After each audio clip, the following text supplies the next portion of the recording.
Rero Yesu ashimwe, muraho nizere ko muri amahoro. Nanjye ndashimira Imana impaye uyu mwanya kugira ngo twongere tuganire ku ijambo ryayo nk'uko yabiduhaye.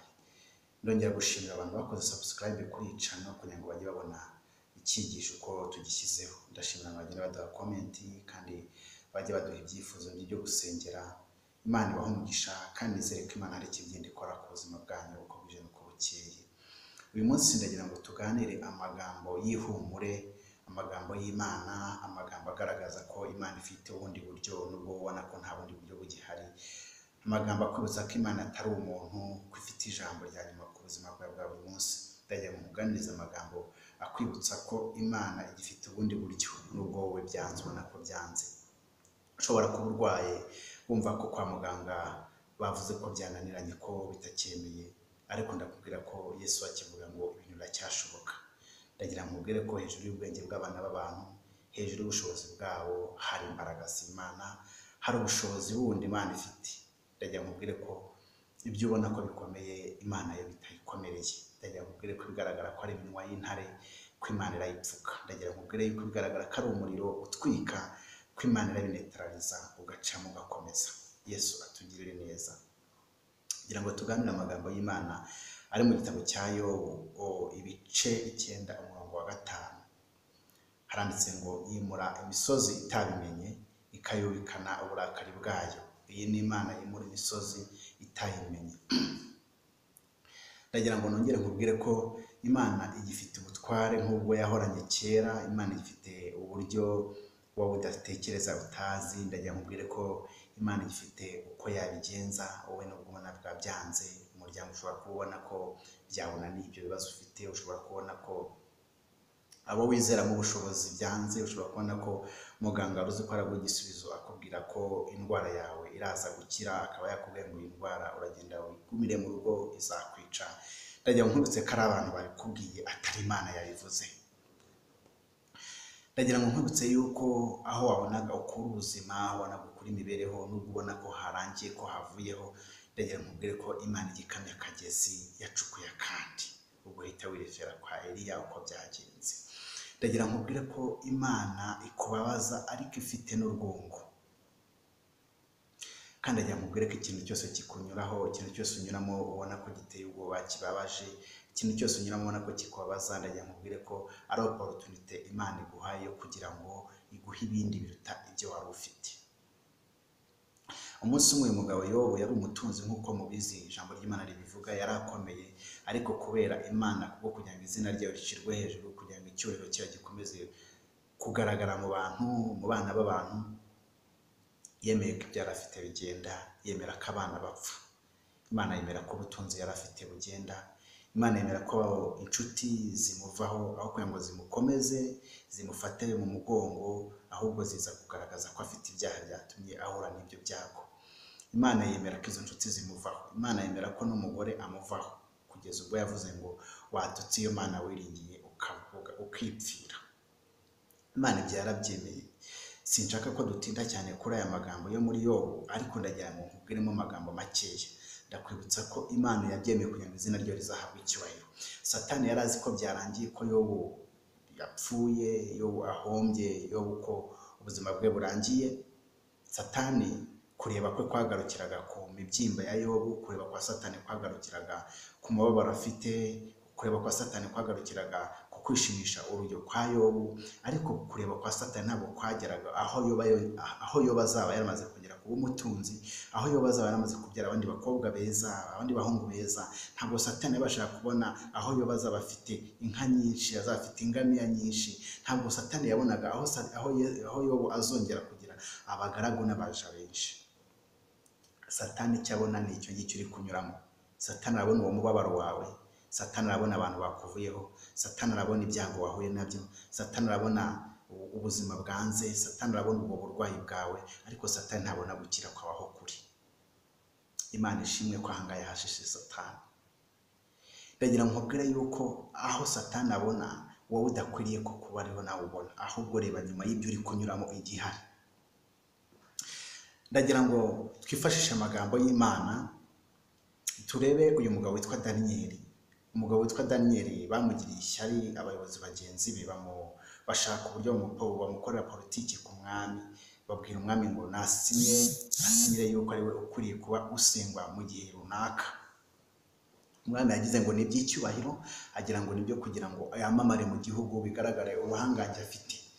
Umwami arabyemera arabisinya, ariko aba bagabo bandi bari bafite target yo kugira ngo Daniyeli agwe mu mutego yicwe, kuko bari baramaze kubona ko Daniyeli asenga Imana yo mu ijuru, kandi bari bamufitiye ishyari bagira ngo ubuzima bwe buhagarare. Ariko ndakubwira ko ababaho barebaga atariho Imana yarebaga.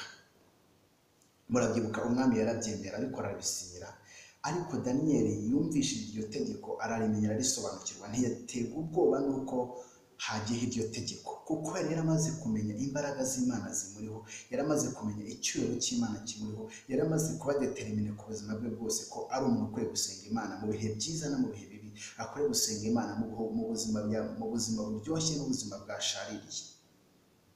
Yakomeje gusenga Imana. Icyo gihe nta bitinzemo, muribuka ko byarangiye afashwe nk'uko itegeko ryabivugaga ko akwiriye kujugunywa mu rwobo rw'intare. Ndagira ngo nkubwire ngo Imana yaberetse intare ariko ntiyabereka ikiri mu minwa y'intare. Imana ishimwe. Hari abareba bakabona ko ubuzima bwawe bwarangiye, hari ababona bakabona ko uri mu minwa y'intare ariko ntuzi ikiri mu minwa y'intare. Imana ishimwe cyane. Ndagira ngo nkubwire aya magambo, ndagira ngo nkumenyeshe ko Imana yabumbye iminwa ya za ntare ntizabasha kumurya. Abareba barabona ibyo bintu bishobora kubigiye kukurya, abareba barabona ko ubuzima bwanze kugiye gukorwa n'isoni, ariko humura, Imana yagutanze muri icyo kibazo uri kunyuramo. Imana ibirimo kandi ifite ukwiye ubigenze.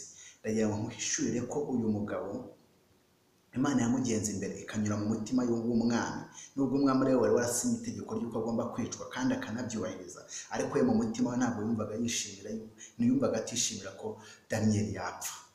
Byarangiye Imana ikoze igitangaza, Daniyeli ava muri wa mwobo, umwami amukuramo, arangije asaba ko abamugambanira bo bajyamo.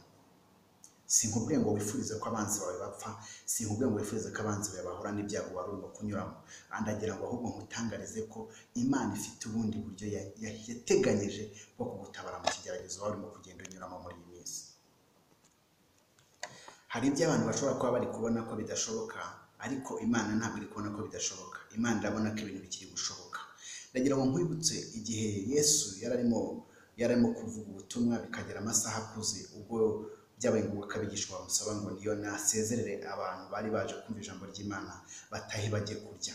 Ndagira ngo nkubwire ko mu gihe abantu babonaga ko aho ngaho nta byo kurya byahaboneka, ariko Yesu yabonaga ibyo kurya ko bihari.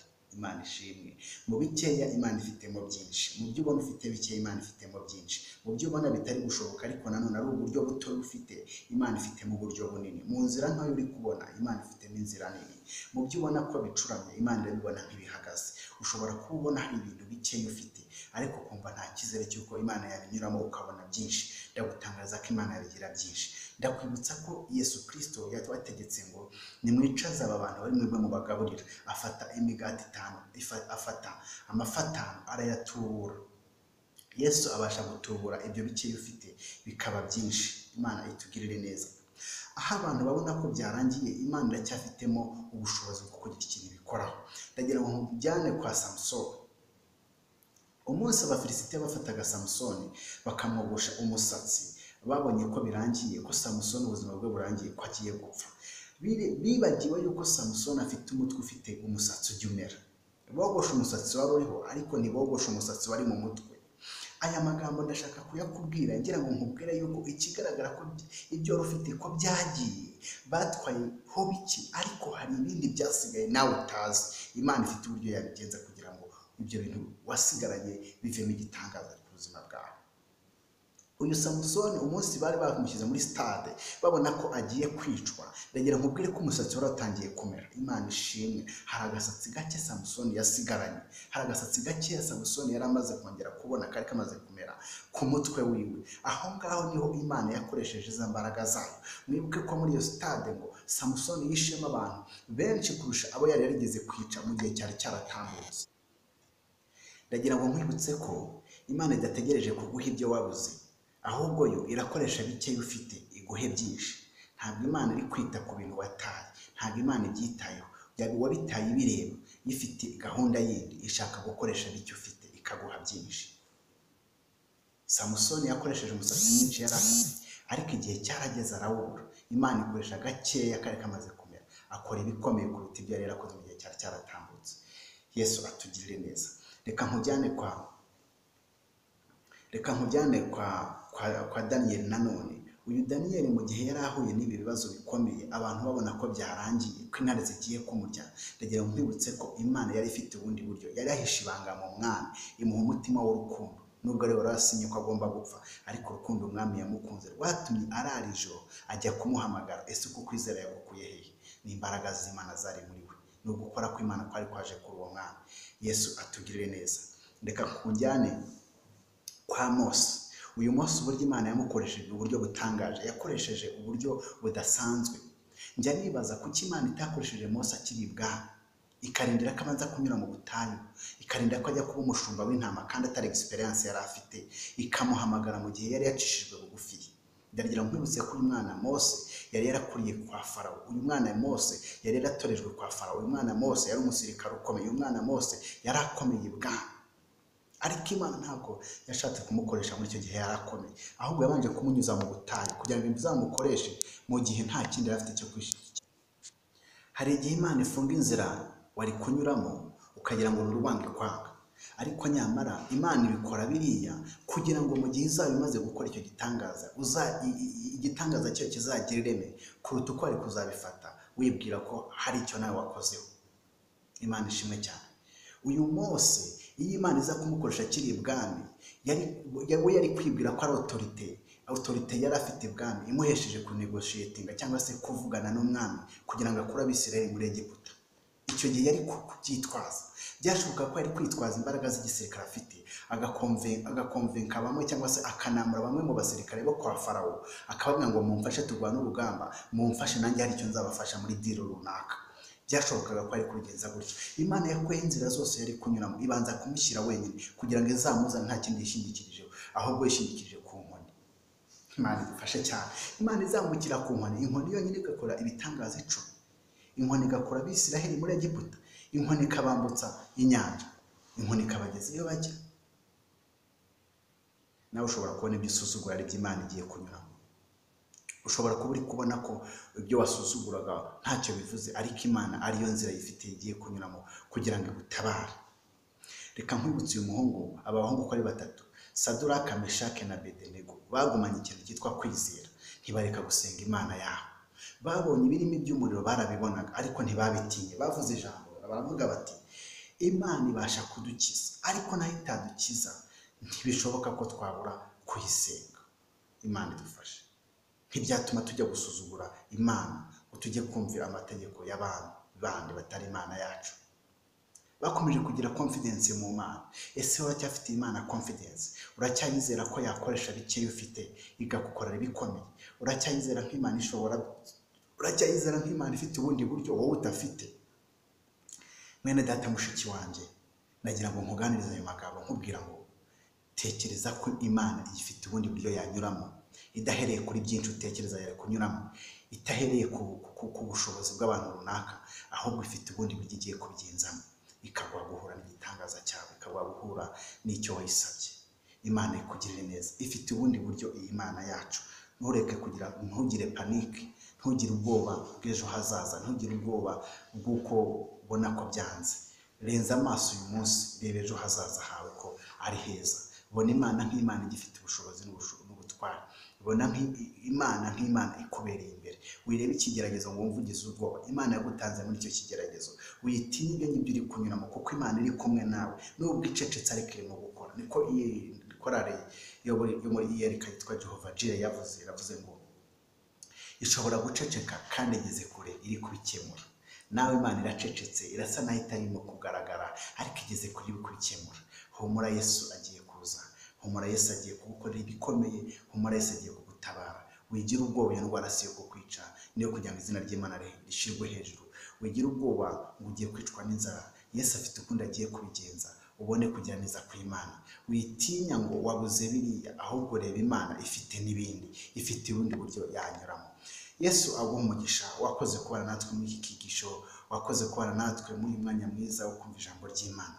Imana iguha umugisha. Ndagira nongeye nkwibutse ngo ukore subscribe kugira ngo tujye dufatanya kumva amagambo y'Imana uko tugize icyigisho gishyashya tuzamura kuri ino channel, ugihite ucyakira mu ba mbere kandi unyurwe n'ijambo ry'Imana.